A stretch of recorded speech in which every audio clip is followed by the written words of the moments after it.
हमीरपुर जिला में स्वास्थ्य समिति के अनुबंध कर्मचारियों की हड़ताल लगातार जारी है।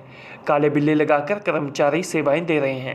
27 जनवरी से 1 फरवरी तक यह हड़ताल जारी रहेगी। इस सिलसिले में स्वास्थ्य समिति अनुबंध कर्मचारी संघ हमीरपुर के पदाधिकारियों ने शुक्रवार को हमीरपुर में प्रेस वार्ता की है। संघ के पदाधिकारियों का स्पष्ट कहना है कि जब तक इन कर्मचारियों के लिए कोई ठोस स्थायी नीति नियमितीकरण के लिए नहीं बनाई जाती है, तब तक इन्हें रेगुलर पे स्केल तो कम से कम दिया ही जाए। संघ ने कड़े शब्दों में सरकार को चेताया है कि यदि 1 फरवरी तक उनकी मांगें पूरी नहीं होती हैं तो फिर 2 फरवरी को सांकेतिक हड़ताल होगी। इसके बाद इस हड़ताल को अनिश्चित काल तक बढ़ाया जा सकता है और इसके लिए प्रदेश सरकार पूरी तरह से जिम्मेदार होगी। स्वास्थ्य विभाग में राष्ट्रीय स्वास्थ्य मिशन के तहत पिछले लगभग 23 वर्षों से वर्ष 1997 से लगभग 1600 कर्मचारी विभिन्न समितियों के माध्यम से, जिसमें एड्स कंट्रोल सोसाइटी और राष्ट्रीय स्वास्थ्य मिशन के तहत कर्मचारी जो है अपनी सेवाएं दे रहे हैं।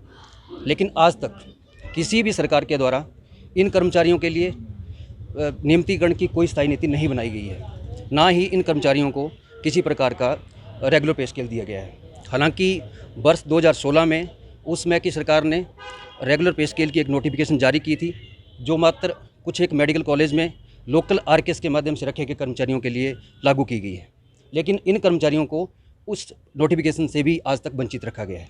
हालांकि ये कर्मचारी कोविड जैसी वैश्विक महामारी में भी अपनी जान की परवाह किए बिना टेस्टिंग से लेकर के वैक्सीनेशन में इन कर्मचारियों ने बहुत ज़्यादा महत्वपूर्ण योगदान दिया है।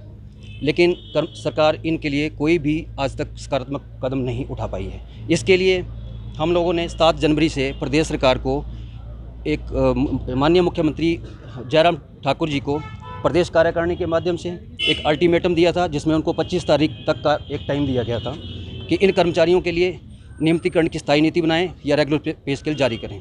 लेकिन अभी हाल ही में 25 जनवरी जो पूर्ण राज्यत्व दिवस है, उसमें इन कर्मचारियों के लिए किसी भी प्रकार की कोई घोषणा नहीं की गई, जिससे इन कर्मचारियों में भारी रोष व्याप्त है। और 27 जनवरी से 1 फरवरी तक हम लोग काले बिल्ले लगाकर प्रदेश भर में काम कर रहे हैं। और 2 तारीख को अगर सरकार फिर भी हमारा कुछ नहीं करती तो 2 तारीख के लिए हमने एक दिन की सांकेतिक हड़ताल से शुरू करके हम अनिश्चितकालीन हड़ताल पर जाने के लिए भी तैयार हैं।